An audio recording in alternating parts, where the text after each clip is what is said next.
Bonjour très chers frères et sœurs de la famille Vérité Piment. Evangelist always right comme d'habitude, giving it to you guys raw every Saturday morning. Vérité Piment, ça rougit les yeux, mais ça les casse jamais.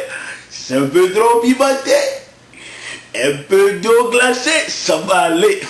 Mon frère, ma soeur, une fois de plus, merci d'être là encore avec nous. Soyons tous bénis. On ne va pas commencer sans dire merci, sans rendre toute la gloire à lui seul qui mérite cette gloire. L'Éternel des armées, mon Dieu, mon roi, notre Créateur. Que ton Saint-Nom soit loué et glorifié au siècle des siècles. Amen. Une fois de plus, frères et sœurs, merci d'être là. Aujourd'hui, nous allons commencer avec notre petit thème. Notre petit thème qui est nos églises.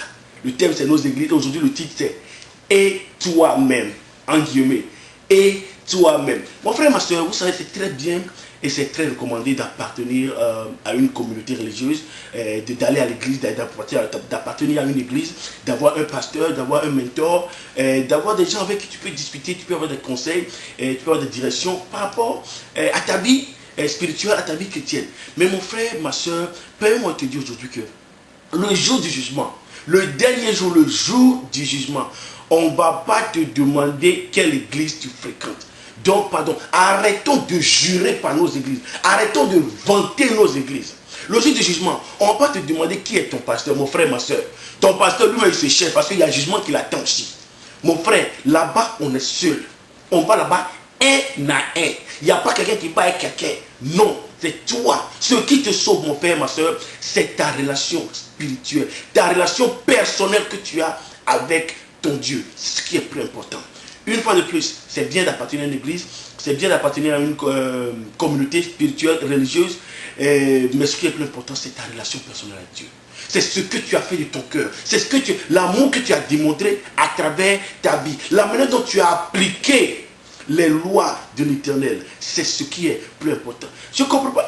On ne jure que par nos églises. On ne jure que par nos pasteurs. Le pasteur devient tout. On oublie même le sauveur qui est Jésus-Christ de Nazareth. C'est le pasteur qui est tout pour nous. Je ne veux pas comprendre. Trop souvent, après le culte de dimanche, quand le pasteur a pris toute la nuit pour préparer, ou bien l'homme de Dieu a pris toute la nuit pour préparer son église, sa messe, ou bien son service de dimanche. Après service, tu vois toute une rangée remplie d'hommes et de femmes qui sont prêts à parler au pasteur. Et toujours bizarrement, chaque dimanche, c'est les mêmes visages. Tu les vois assis là. Je dois parler au pasteur. Oh, mon mariage, pasteur, mon mariage, ça ne va pas. Oh, pasteur, sauve-moi, Satan avec détruire mon mariage. Ou bien tu vas dire, mon boulot, Satan, oh. Même personne là, même visage. Moustique les a piqués, c'est pasteur. Quelque chose, ils ont une petite fiole, pasteur. Et toi-même, mon frère, tu fais quoi? Quand on prend la parole de Dieu, par exemple, on prend la parole de Dieu et dans Romains 8, on prend du verset 10. Qu'est-ce qu'il nous dit? Non, Romains 10, à partir du verset 8, qu'est-ce qu'on nous dit? Que dit-elle donc? La parole est près de toi, dans ta bouche et dans ton cœur. Or, c'est la parole de la foi que nous prêchons. Parole de l'Éternel, ce n'est pas moi qui l'ai dit. C'est l'épître de Paul aux Romains, au chapitre 10, le verset 8. Mon frère, qu'est-ce que ça veut dire? La même parole que le pasteur va prononcer, que ton problème sera résolu là. Mon frère, ma soeur, toi aussi, il a mis cette parole en toi, dans ta bouche. Laissez les pasteurs tranquilles, laissez les hommes de Dieu tranquilles un peu. Lui-même là, si les hommes de Dieu peuvent nous déballer leurs problèmes à eux-mêmes, on aura pitié d'eux. S'ils peuvent nous déballer ce qu'ils ont comme problème, on aura pitié d'eux. Mon frère, ma soeur, ce matin, c'est pour te dire, toi-même, la même puissance que Dieu t'a donné cette puissance. Il dit, il t'a donné la puissance pour marcher sur les serpents et les scorpions et sur toutes les forces du malin. Mon frère, tu as ce pouvoir. Mais pourquoi toujours ces pasteurs? Et c'est ce qui fait des fois que quand on est tellement, on a placé toute nos confiances, on est tellement accroché à nos pasteurs, à nos hommes de Dieu, que quand ils commencent à nous envoyer dans des sentiers bizarres qui sont hors de la réalité, hors de la vérité de Dieu, on ne sait pas. Bible, on ne lit même plus. Encore quand on prend le livre de Josué, qu'est-ce qu'il a dit à Josué? que ce livre de la loi, encore c'est Josué 1, le verset 8. Seconde, s'il vous plaît. Josué 1, le verset 8, qui nous dit quoi? Il dit que ce livre de la loi ne s'éloigne pas de ta bouche. Médite-le nuit et jour.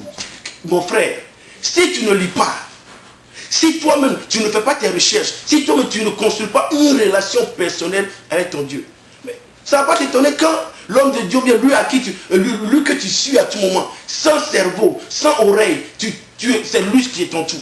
Mais le jour va commencer à te traîner dans des sentiers qui ne sont pas de Dieu. Là. Tu ne sauras pas. C'est un cœur. Je vais l'appeler la dernière fois. Il y a église, frères et sœurs, je ne mens pas. Il y a église. Les gens vont à l'église avec fil, avec lame et avec bâton. Tu vas dire, mon frère, tu vas faire quoi ça? Et on s'en va attacher Satan pour on va le découper avec la lame et après le bâton, on va le chicoter. Satan, Yako. La parole de Dieu nous dit encore, mon peuple périt par manque de connaissance. Quand tu prends Osée 4, au verset 6, mon peuple périt par manque de connaissance. Mon frère, parce que tu ne connais pas, parce que tu ne sais pas de construire une vraie relation entre toi et ton Dieu.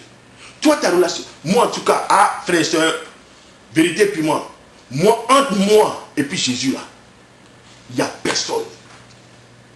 Entre moi et puis Jésus là, il n'y a personne. Il vit en moi et je vis en lui. Est-ce que moi j'ai besoin de représentants de Jésus?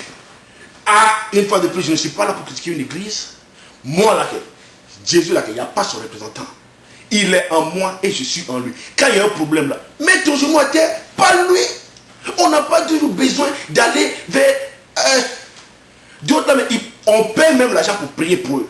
Ils n'ont même là, leur genou, on dirait il y a ferron dessus, il ne peut pas mettre sa terre pour prier. Ils doivent payer l'argent, ils vont payer l'argent pour qu'on prie pour eux. Chaque jour, c'est ce qui fait des fois que nos hommes de Dieu là, ils deviennent comme des businessmen. Mais ça devient du business. Si vous les nourrissez pour un petit truc, on va lui dire, c'est bien de bénir l'homme de Dieu. Quand Dieu t'a quelque chose en cœur, tu as quelque chose, tu veux bénir l'église, tu veux bénir, vas-y, c'est une bénédiction pour toi. Mais prier pour prier, qu'est-ce que ça devient? D'autres là-haut, ils ne voient pas prophète pour passer. Forcé. Quand ils voient prophète, eux là, on doit avoir un message pour eux, c'est propre. On paye même message. Et puis on est étonné qu'on nous donne de ces messages très doux, très sucrés, et des messages poétiques, des messages en alexandrin rimé. Tu as payé, tu vas manquer pour te donner. Il y a des gens qui, quand tu entends leur message même, d'abord, quand ils voient prophète net, ils sont leurs meilleurs amis. Et qu'on leur donne ces messages, tu me dis, Seigneur, moi, il fait quoi? Pourquoi moi, comme ça, il n'y a pas de message pour nous? On fabrique pour leur donner. Et ils sont là, ils ne grandissent pas. Bon, frère, il y a combien de temps?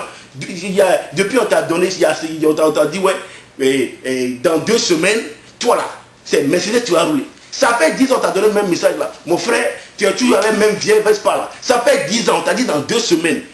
Quand toi-même, aujourd'hui, tu parles à Dieu. Mon frère, ma soeur, il n'y a pas meilleur prophète sur ta vie que toi-même. Dieu va parler aux hommes de Dieu, mais toi, là, mon frère, il va te parler aussi. Il n'y a pas de message qui n'est pas confirmé. Toi-même l'intéressé là, il va te parler, mais Dieu lui parle. Mon frère, ma soeur, il n'a jamais cessé de parler. Mais c'est nos oreilles qui sont bouchées. Pourquoi? Parce qu'on ne prend pas le temps de construire une relation personnelle avec Dieu. On pense toujours, on met toujours des gens en nous et Dieu.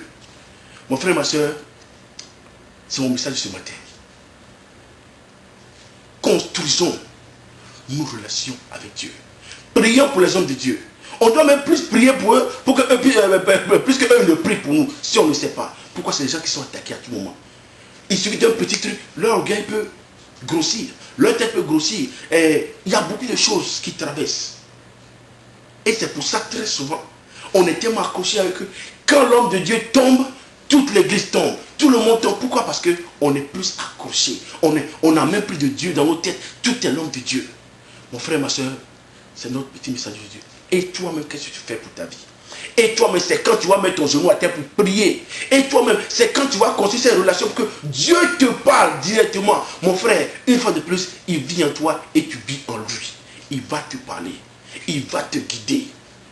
Mon frère, ma soeur, quand tu crées cette relation entre toi et Dieu, le jour où l'homme de Dieu, il va te dire quelque chose, ou bien il va t'enseigner quelque chose qui n'est pas dans la vérité, tu vas te lever. Pourquoi? Parce que tu as créé cette relation. Dieu lui te parle, mon fils, ne fais pas ça. Va regarder ça. Tu te rappelles, tu as lu ça dans ça. Ce sont mes voix. Et c'est la seule chose qui donne la vérité. La vérité est dans ça. Ne laisse pas quelqu'un te mentir. Mon peuple meurt par manque de connaissances. Mon frère, tu ne veux pas mourir. Restons tous vivants. C'est notre petit message de ce matin. Et on va continuer la semaine prochaine avec un autre titre.